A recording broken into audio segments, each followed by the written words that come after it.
r/AskReddit. What is the most ducked up thing you have eavesdropped? I woke up around midnight on Easter when I was about 6 to hopefully get a glimpse of the Easter bunny, only to hear my mom crying to my dad on the phone, divorced, to come get my brother and I because she has no money to get us any chocolate. She was hysterical. I went back to bed and pretended to be surprised when my dad was there the morning to come get us.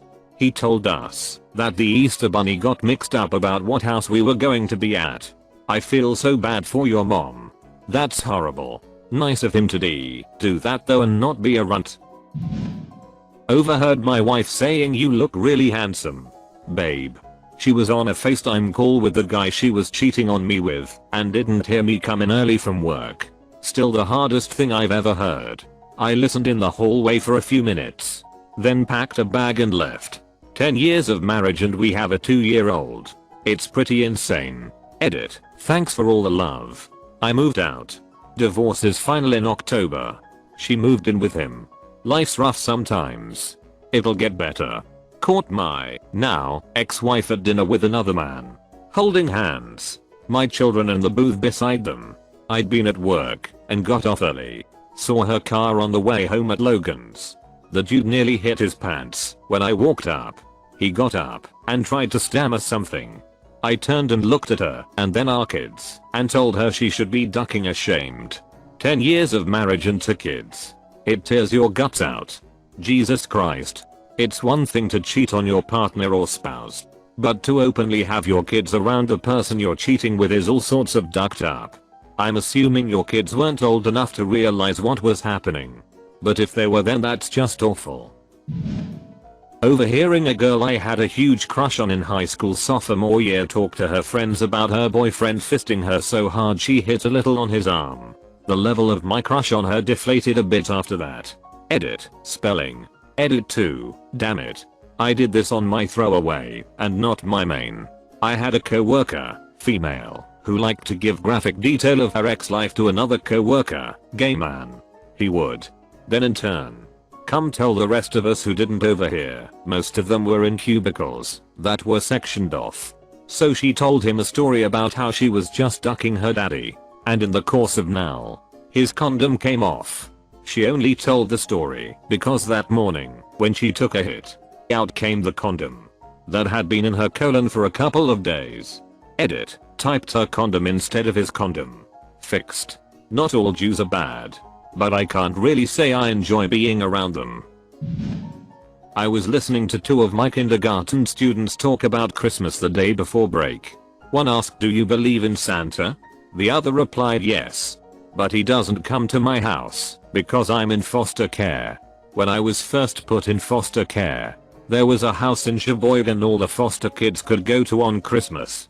The owners, who I think were foster parents when they were younger, had all the rooms stuffed with stuffed animals, teddy bears and such, and the husband would dress up as Santa, real beard and all. The foster children were allowed to roam the house and pick out 3 stuffed animals for them to keep. I got my very first stuffed animal when I was 6 and named him Christmas. I'm 30 now, and my 8-year-old son now has Christmas in his bed. I know it isn't much, but that little act really helped me feel like I was wanted. Holy hit, actual real life heroes.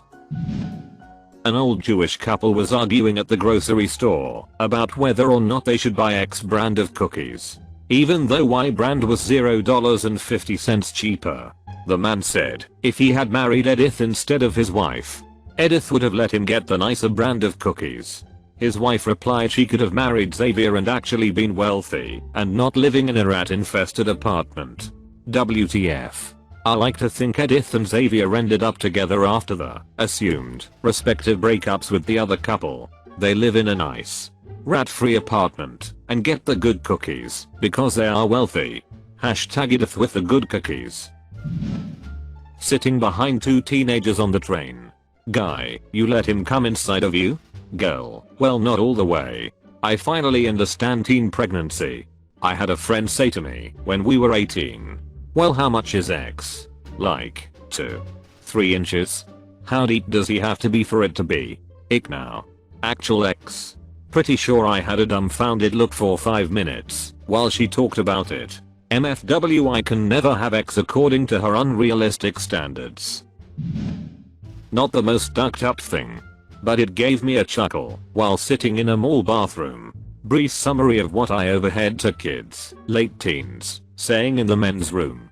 Oh, trans like men being women and stuff.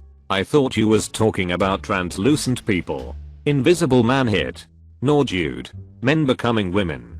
So like dressing like them? No. Actually becoming a man or woman. Chicks becoming dudes too? How does that happen? Not just wearing different clothes? The second kid then explains. In the vulgar / innocent way only a kid can. The process. What? They can do that hit, but they still can't hack the iPhone. I gotta agree with kid number 1 on that. Gotta appreciate youth figuring it out. I was at Disney in high school, and I heard a guy say to someone, "You're too gritty, but ain't good enough to eat, so put your shoes back on." I'm 35 and still have no idea what that meant. Your pussy is tight, but it's not good enough to eat. So get going. Stewardess. I speak jive. When the police showed up at my door to tell me that my upstairs neighbor was dead, I overheard the EMTs say, "We are going to have to double bag him." Then I heard my neighbor's double bagged body being dragged down the narrow staircase because a stretcher wouldn't fit. Thump, thump, thump. For what it's worth, the EMTs and police were also upset about having to do that. Honestly, based on my EMT friends, they are pretty desensitized to that hit. Police officers, yeah, they were probably a little ducked after that shift. EMT/paramedic, they crack jokes about that hit and it never really affects them. They are first responders to the most ducked up hit. Just the other day, my friend was joking about this guy who got in a car accident and was scalped. They thought he was dead. So my friend walks up and goes, "Holy hit." The victim, still alive and coherent, looks up and says, "Is it that bad?" My friend just kinda chuckles and says, "Will you ever see those old westerns where the Indians scalp the cowboys? You look like one of the cowboys right now." Or something along those lines. They both had a good laugh.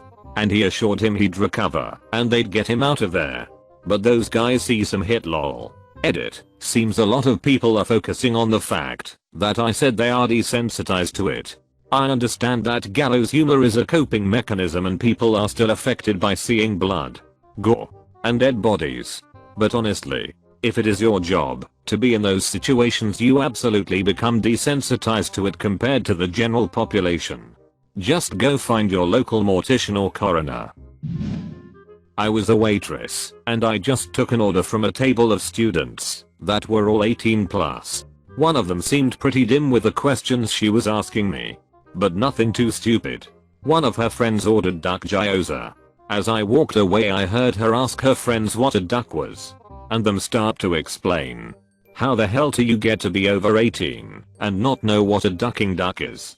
This is like Aziz's story about 50 Cent not knowing what a giappa fruit was. Yo. Why isn't this purple? I was upstairs in the church organ loft looking through music on a quiet weekday. Downstairs I heard a conversation going on. So I peered over the loft railing and saw the pastor sitting in a pew, talking with a young female. She was telling him that she was strongly attracted to the church's deacon, a single guy, early 30s, and wanted to know if he would introduce them. I could tell that the pastor got flustered because he had eyes on the deacon to become a priest, not to date women.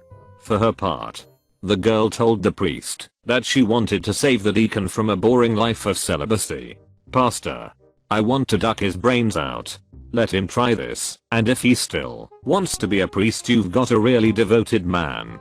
Pastor was like, "Sorry, but I'm cock blocking for the Lord."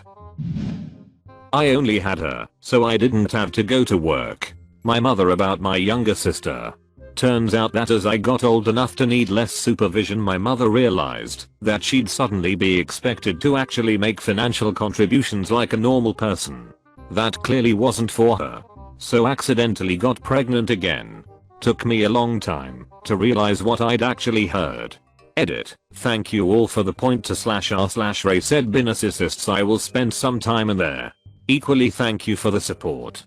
I'm aware she is a scumbag and this is just one example of how we no longer speak, and a decade after making that decision I'm still glad of it. But is your mom a good mom?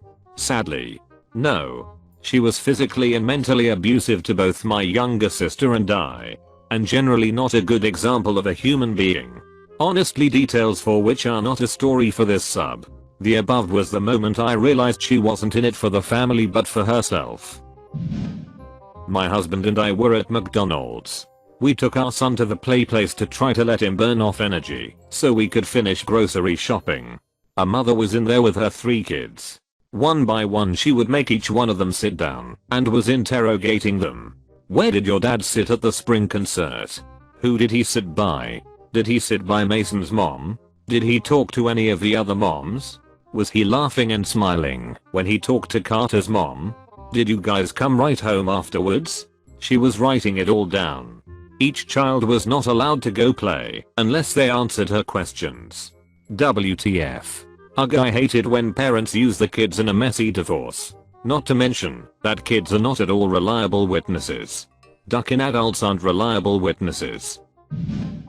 As a young child, maybe 8, I overheard an older woman talking to a friend about uterine prolapse. I was terrified by the image. I was sitting on the toilet and it just fell out.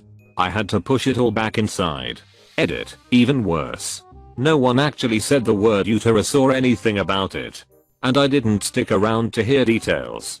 All I knew for years was that something fell out of her body and she pushed it back in. It haunted me. Edit. Okay. So it could have been a null prolapse. 2. That's equally bad. Either way, I learned that day that something inside of you that shouldn't fall out can do that. And you need to push it back inside. Don't worry. I too, 20, am terrified.